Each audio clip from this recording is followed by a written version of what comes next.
نحمده ونصلي على رسوله الكريم اما بعد فاعوذ بالله من الشیطان الرجیم بسم اللہ الرحمن الرحیم۔ وظائف ٹیوب کے پیارے سامعین و ناظرین، السلام علیکم ورحمۃ اللہ وبرکاتہ۔ امید کرتا ہوں کہ آپ جہاں بھی ہوں گے اللہ کے فضل و کرم سے خیر و عافیت سے ہوں گے، اور دعا گو ہوں کہ اللہ تبارک و تعالی آپ کو صحت و سلامتی کے ساتھ پاکیزہ زندگی عطا فرمائے۔ اللہ تبارک و تعالی آپ کی تمام الجھنوں کو، تمام پریشانیوں کو، دکھوں کو، تکلیفوں کو، بیماریوں کو اپنے فضل و کرم سے دور فرمائے، حل فرمائے، آمین۔ پیارے سامعین و ناظرین، دنیا میں ہر شخص کامیابی چاہتا ہے، اور ہر شخص یہ چاہتا ہے کہ میں ایک کامیاب انسان بنوں، میرا اچھا کاروبار ہو، بہترین قسم کی دکانیں ہوں، چلتی ہوئی دکانیں ہوں، میں کثیر الاولاد بن جاؤں، ہاتھ باندھے ہوئے میرے سامنے میرے بیٹے کھڑے ہوں، نیک و صالح میری بیٹیاں ہوں، میری بیوی اچھی اور نیک و صالح ہو،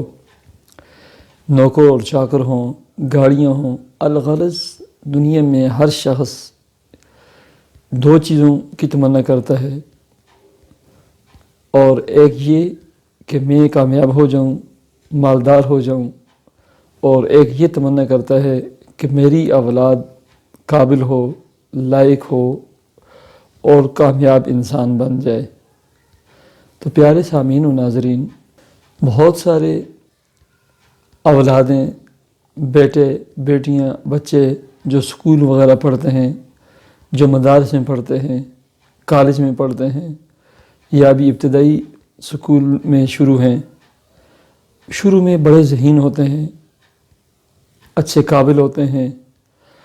اور ہمیشہ اچھے نمبر سے، اچھے مارک سے پاس ہوتے ہیں، پوزیشنیں لیتے ہیں۔ لیکن بدقسمتی سے ایسا ہوتا ہے کہ ہمارے معاشرے میں ایک رواج بن چکا ہے کہ والدین کیا کرتے ہیں، جب اس کا بیٹا یا بیٹی، بچے اچھے نمبروں سے پاس ہوتے ہیں، پوزیشن لیتے ہیں، پوزیشن ہولڈر بنتے ہیں، والدین اور بچے خود محنت کرتے ہیں اور اس کا صلہ اچھے نمبروں سے ملتا ہے، تو وہ بچوں کی پکچر اور تصویریں فیس بک پر، واٹس ایپ پر، مختلف چیزوں پر جو ہے اپلوڈ کر دیتے ہیں، اور ساتھ ان کے نمبر وغیرہ ہر چیز۔ ایسے ہی ہر آنے والا شخص، گھر میں داخل ہونے والا شخص، اس کے سامنے بچوں کا ویولہ کیا جاتا ہے کہ اتنے ذہین ہیں، اتنے لائق ہیں۔ تو اس کا نتیجہ یہ نکلتا ہے کہ وہ بچے نظر بد کا شکار ہو جاتے ہیں،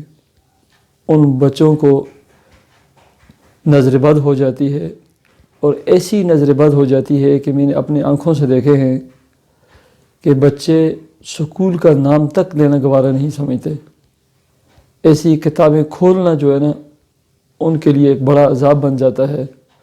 اور سب سے مشکل کام یہ ہوتا ہے کہ وہ کتاب کھولیں اور سبق یاد کریں، سبق لکھیں، ہوم ورک کریں۔ بالکل پڑھائی کی طرف دل ہی نہیں لگتا، اور بہت سارے والدین تو یہ بھی لکھتے رہتے ہیں کہ ہمارے بچے شروع سے ہی ایسے تھے، یعنی کمزور تھے، غبی تھے، کم ذہن تھے، اور بڑی محنت سے جو ہے نا ہم ان کو یاد کرواتے ہیں، لیکن سبق ان کو یاد نہیں ہوتا۔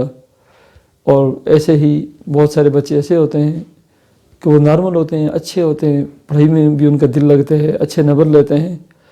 لیکن کچھ عرصے کے بعد بچے بالکل پڑھائی چھوڑ دیتے ہیں، پڑھائی کی طرف ان کی توجہ و دھیان بالکل نہیں ہوتا۔ والدین زبردستی انہیں اچھی سے اچھی ٹیوشنوں میں ڈالتے ہیں، اچھے سے اچھے ٹیچر مہیا کرتے ہیں، ہر طرح کا ان کا خیال رکھا جاتا ہے۔ اس کے باوجود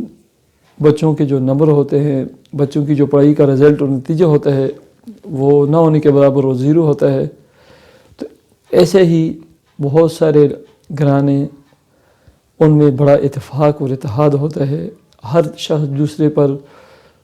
جان نثار کرنے والا ہوتا ہے، ہر شخص دوسرے کو اپنے سے زیادہ عزت دیتا ہے، اور ایک دوسرے کے ساتھ محبت، الفت، بھائی چارے والا رویہ اور معاملہ کرتا ہے۔ تو کچھ ہی عرصے کے بعد ان کی یہ تمام رونقیں، تمام خوشیاں بکھر جاتی ہیں، گھر میں بالکل سنگناٹا ہوتا ہے، بے اتفاقی، ناچاکی کی فضا عام ہو جاتی ہے، ہر بندہ دوسرے بندے سے بیزار ہو جاتا ہے، ہر بندہ دوسرے بندے کے بارے میں دل میں طرح طرح کے خیالات اور طرح طرح کی باتیں سوچنا شروع ہو جاتا ہے، اور وہ ماحول کہ جہاں والدین سمیت تمام اولاد، تمام بیٹے بیٹیاں بہویں ایک دسترخوان پر ایک ٹیبل پر بیٹھ کر کھانا کھاتے تھے، اب وہ ان میں ایسی بے اتفاقی آ چکی ہے، ایسا ماحول پیدا ہو چکا ہے کہ وہ دوسرے کے ساتھ یا دوسرے کے سامنے کھانا کھانا بھی گوارا نہیں کرتے۔ تو اس تمام صورتحال میں یہ جو دو وجہ میں نے بتائی ہیں کہ گھر میں اگر ایسا معاملہ ہو، بالکل بے اتفاقی ہو، جھگڑا ہو، لڑائی ہو، ہر شخص دوسرے سے بیزار ہو چکا ہو، یا آپ کے بچے بڑے ذہین تھے، فتین تھے، اچانک بچے بالکل نالائق بن گئے، بالکل ان کا پڑھائی کی طرف دل ہی نہیں لگتا، توجہ ہی نہیں دیتے، تو الغرض بچوں کی پڑھائی کے حوالے میں جو بھی معاملات ہوں، اس میں میں اپنے تمام سامعین و ناظرین کو صرف ایک چیز کی دعوت دیتا ہوں کہ وہ صرف ایک کام کریں۔ یہ کوئی وظیفہ یا کوئی پڑھائی نہیں ہے، صرف آسان کام ہے۔ بخدا آپ خود اگر آپ کے گھر میں یہ معاملہ ہے، یہ اپنے بچوں کو صرف ایک مرتبہ آپ میرے بتائی ہوئے طریقے کے مطابق غسل دیں گے تو آپ مجھے دعائیں دیں گے، آپ کے گھر کا ماحول بھی اچھا اور بہتر ہو جائے گا، دوبارہ اتفاق اتحاد کی، ہر ایک کو دوسرے کے ساتھ محبت، الفت اور بھائی چارے کی فضا پیدا ہوگی، اور آپ کے بچے اور آپ کے بچوں کا پڑھائی میں بھی دل لگے گا، اسکول جائیں گے، محنت کریں گے، اچھے نمبروں سے پاس ہوں گے۔ تو وہ میں طریقہ آپ کو بتا دیتا ہوں۔ اس سے پہلے میری آپ سے صرف اتنی گزارش ہے کہ اگر آپ نے ہمارا یہ چینل وظائف ٹیوب سبسکرائب نہیں کیا تو ویڈیو کے نیچے ریڈ سرخ کلر کے سبسکرائب کے بٹن کو پریس کر کے بیل آئیکن کے بٹن کو ضرور پریس کریں تاکہ ہماری تمام ویڈیوز آپ کو بروقت مل سکیں۔ پیارے سامعین و ناظرین، آپ نے عمل یہ کرنا ہے، اگر آپ کے گاؤں میں، آپ کے علاقے میں جہاں آباد ہیں بیر یا بیری کا درخت ہے تو اس کے پتے لا کر ان کو خشک کر دیں، یا پنسار کے پاس جائیں اور پنساری سے 20-25 روپے کے بیری کے پتے لے آئیں۔ یہ وہ بیری ہے جو پانی میں ڈال کر جسے مردوں کو غسل دیا جاتا ہے۔ تو جب یہ بیری کے پتے آپ لے آئیں، ان بیری کے پتوں کو ایک بڑی ہانڈیا میں ڈال کر بوائل کر دیں۔ یہ پانی، چونکہ آج کل سردیاں ہیں، گرم پانی استعمال ہوتا ہے غسل میں، نہانے میں، تو اس کو ڈال دیں۔ ان بیری کے پتوں کو ابال لیں، ایک بڑے برتن میں صاف پانی لیں، اس کے اوپر جو ہے نا آپ صرف 3-4 چیزیں پڑھیں۔ 3 مرتبہ آیت الکرسی پڑھیں، 7 مرتبہ سورہ فاتحہ پڑھیں، 3 مرتبہ سورہ اخلاص پڑھیں، 3 مرتبہ سورہ فلق پڑھیں اور 3 مرتبہ سورہ ناس پڑھیں۔ یہ 5 چیزیں، 3 مرتبہ آیت الکرسی، نمبر 2 7 مرتبہ سورہ فاتحہ، نمبر 3 مرتبہ سورہ اخلاص، نمبر 4 3 مرتبہ سورہ فلق، نمبر 5 3 مرتبہ سورہ ناس۔ یہ پڑھائی صرف ایک مرتبہ کر کے اس پانی کو پھونک دیں، دم کر دیں۔ اب وہ جو بیری کا پانی آپ نے آدھا گھنٹہ پونا گھنٹہ بوائل کیے، پانی کے اوپر یہ پڑھائی بھی کر کے پھونک دی، اس کو گھر کے تمام افراد 3 گھونٹ پی لیں۔ یہ اگر کوئی اثرات ہیں، کسی نے کچھ کیا ہے یا کھلایا پلایا ہے، تو اس کے اندرونی اثرات بالکل اللہ کے فضل و کرم سے زائل ہو جائیں گے۔ اس کے بعد آپ نے دوسرے پانی میں اس پانی کو مکس کر کے ڈال کے اپنے تمام بچوں کو غسل دیں، وہ بچے جن کا پڑھائی میں دل نہیں لگتا۔ ایسے ہی گھر کے تمام افراد، جس گھر میں ناچاکی ہو، بے اتفاقی ہو، لڑائی اور جھگڑے ہوں، ہر بندہ دوسرے سے بیزار ہو، دوسرے کا دشمن بنا ہو، تو وہ سب افراد اس پانی سے غسل کریں۔ اور یہ عمل آپ نے 3 سے 7 مرتبہ دہرانا ہے۔ مسلسل آپ نے 3 دن یہ کام کرنا ہے، اور ویسے 3-4 دن 5 دن چھوڑ کے جو ہے نا 7 مرتبہ اس بیری کے پتوں سے آپ نے غسل کرنا ہے، اور ایسے ہی پڑھائی کر کے کرنی ہے۔ اللہ تعالیٰ پر مجھے یقین ہے، میں اللہ تعالیٰ کی ذات اقدس پر یقین کرتے ہوئے کہتا ہوں کہ میں نے آج تک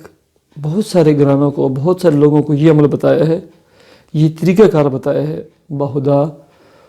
ان کے گھر کی تمام خوشیاں لوٹ آئی، تمام رونقیں لوٹ آئی، ان کے بچوں کا دل پڑھائی میں، پڑھنے میں پہلے سے زیادہ لگ گیا، وہ پڑھائی میں پہلے سے زیادہ مگن ہو گئے، ان کی پوزیشنیں آنا شروع ہو گئیں۔ آسان کام ہے، بیری کے پتے ہیں ان کو بوائل کرنے ہیں اور اوپر 5 چیزیں پڑھنی ہیں جو میں نے بتائی ہیں آپ کو، اس کے ساتھ آپ نے غسل کرنا ہے۔ بالکل آسان کام ہے یہ۔ آپ جو ہے نا، آپ ایک مرتبہ غسل کریں گے تو آپ اپنے جسم میں بہت ہی زیادہ ہلکان محسوس کریں گے۔ بالخصوص آپ کے دماغ میں ایک بوجھ، کندھوں پر ایک بوجھ، بالکل آپ ہلکا اپنے جسم کو محسوس کریں گے۔ تو آپ نے کم از کم جو ہے نا 3 مرتبہ سے 7 مرتبہ اس طرح یہ غسل کریں۔ اللہ کے فضل و کرم سے آپ کی گھر کی تمام بیماریاں، تمام پریشانیاں، تمام نظر بد، حسد، کینہ، بغض جو بھی تھا آپ کے اوپر، آپ کے گھر میں، جس نے آپ کے گھر کا سارا ماحول برباد کر دیا، آپ کے بچوں کی پڑھائی برباد کر دی، اللہ کے فضل و کرم سے سب کچھ معمول پہ آ جائے گا، سب کچھ درست ہو جائے گا، سب کچھ ٹھیک ہو جائے گا۔ سامعین و ناظرین، آخر میں آپ سے صرف اتنی گزارش ہے، بہت سارے لوگ ہماری طرح دکھی ہوتے ہیں، پریشان ہوتے ہیں۔ ہمارے اس ویڈیو، ہمارے اس پیغام کو صرف صدقہ جاریہ کی نیت سے اور خدمت خلق کی نیت سے اپنے فیس بک پر، فیس بک کے گروپ میں، ایسے واٹس ایپ کے کانٹیکٹس اور واٹس ایپ کے گروپ میں ضرور شیئر کریں۔ کسی کی پریشانی اگر ہمارے ایک شیئر کی وجہ سے دور ہو جاتی ہے، مجھے اللہ کی ذات پر یقین کامل ہے کہ وہ اللہ ہماری پریشانیوں کو دور فرمائیں گے۔ تو مجھے اجازت دیجیے، اللہ حافظ۔